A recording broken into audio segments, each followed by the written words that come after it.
Hi guys, Captain JC Rage here. Andito kami sa Kalibo International Airport. I'm flying with Noy.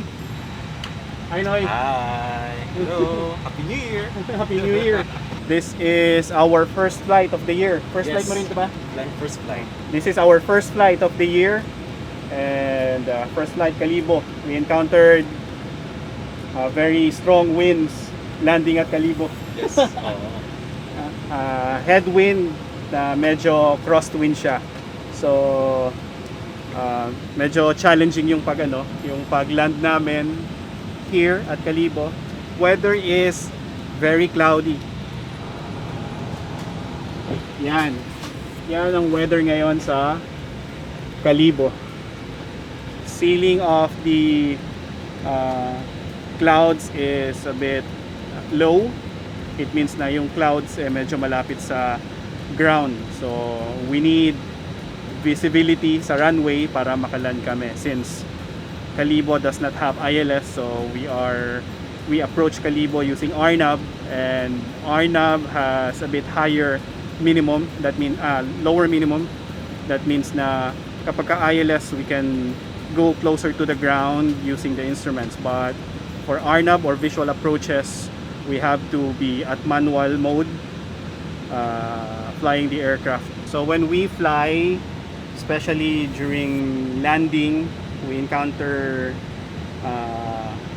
strong winds. So depending on the direction of the wind, there is a maneuver that we do so that we can maintain alignment with the runway.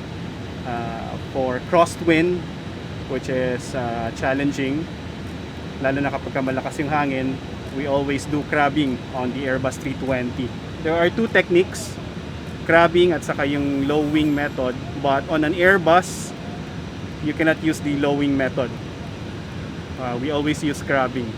And then for the rudders, we can only use the rudders when it is time when the aircraft is very low, and we only use it to decrab the aircraft. That means that we have to be aligned with the direction of the runway. So I'll explain to you what decrabbing is and what crabbing is. Hi guys, so that was yesterday, and I really wanted to film my first flight for the year.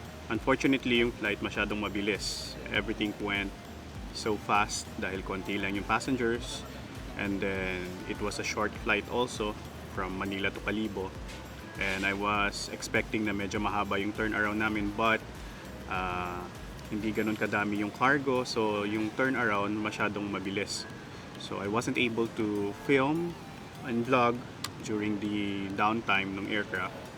Anyway, I wanted to explain to you because we experienced crosswind during landing.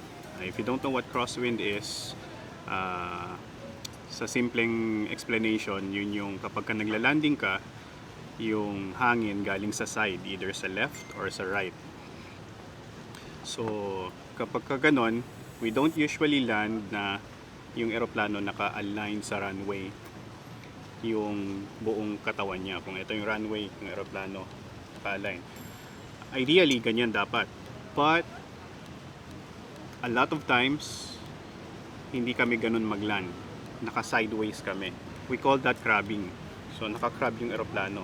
Kung dito galing yung hangin, pumaharap kami sa hangin to maintain the track going to the runway. Because if not, if we will maintain alignment to the runway this way and galing dito yung hangin, lilipa rin yung eroplano papunta sa downwind side.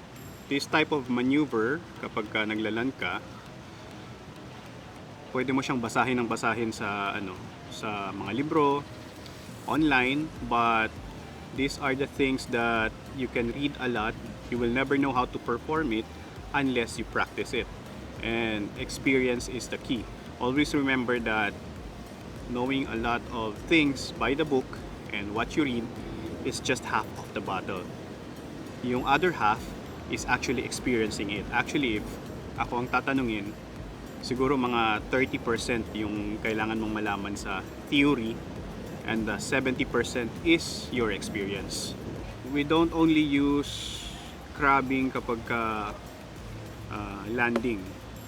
Also during cruise, when wind is calm, walang malakas na hangin, nakasalubong yung eroplano, from the sides, nakadiretso yung eroplano sa track niya. Kunwari, ito yung destination, ito yung another destination, so diretso siya.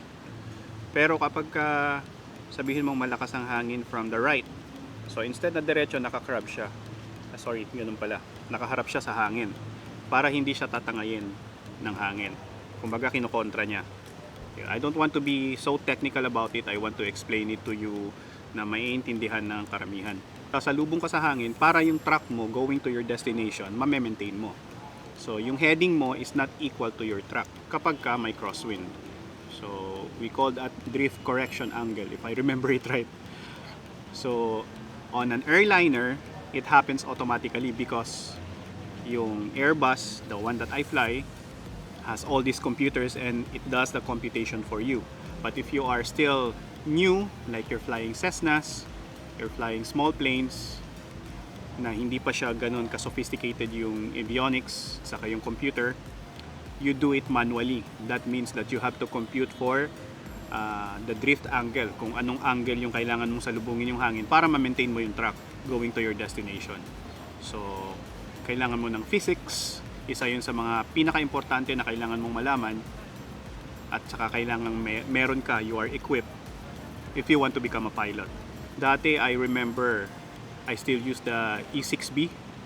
Is it right? E6B ba yun? Yung flight computer. Ginagamit namin yun sa pag-compute ng drift angle. Mano-mano yun. Ngayon, may iPad na, kompleto na lahat. So, it's easier for you guys if you're going to learn how to fly nowadays compared previously. Back then talagang lahat. Walang GPS, so you have to do it manually. Everything manually. You have to read the map. You need to plot on the map. Ngayon, ang kailangan mo na lang gawin is ilagay sa iPad. So, but it doesn't mean that yung mga bago ngayon hindi magagaling. Maraming magagaling. If you are a pilot, you need to adjust to the technologies that are coming in because the aviation industry is technology driven, and if you cannot adjust, then you're not a good pilot. You have to adapt. The only constant thing in this world is change. And kung hindi ka maka-adapt sa changes na nangyayari sa paligid mo, then ikaw yung may problema. All these things, all these technologies that are coming in, these are invented or these are provided to us to make our life simple, to make our life easy, and most importantly, to make flying safer.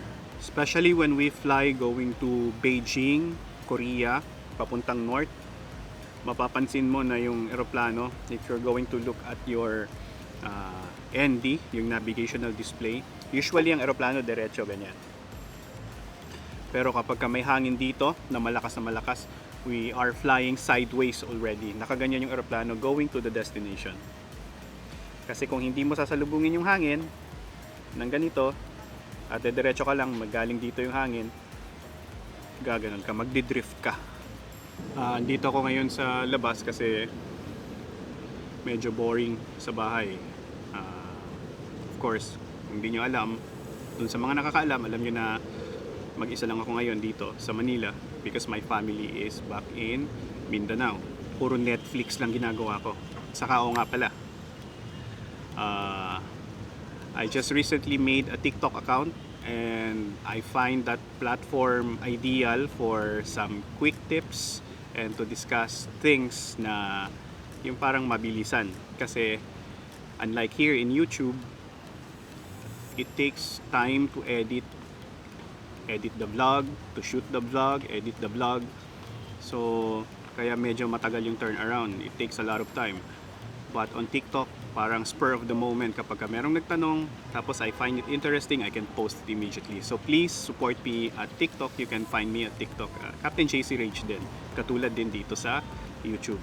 O nga pala, before I forget, we all know na yung aviation industry ngayon is really down. Isa sa mga pinaka naapektuhan ng pandemic.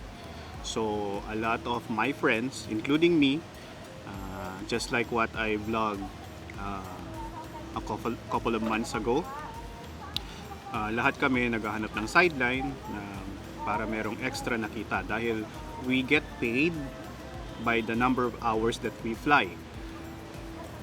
It used to be I fly for about 80 to 90 hours a month. Ngayon, for this month, I only have 5 hours for this month. So just imagine how big is the pay difference. So lahat kami naghahanap ng mga mapagkakakitaan na extra. For those of you who need charging cable, this one, I think this is about, I forgot the price, it's about 350 pesos yata. It's 10 meters, it's braided, USB-C, meron din yata silang for lightning and other types of cables. I will put the link down below. So if you want to help my friends, help us in the industry, you can buy this from them. Yung nagbebenta nito is also a pilot of Cebu Pacific and a good friend of mine. Meron din akong friend that is selling mask para sa needs ninyo. It's a silicone mask. I'll put a link also down below kung saan nyo mabibili yun. His name is Efren, also a pilot of the Cebu Pacific. So as you can see, lahat kami naghahanap din ng kanya-kanyang paraan para kumita.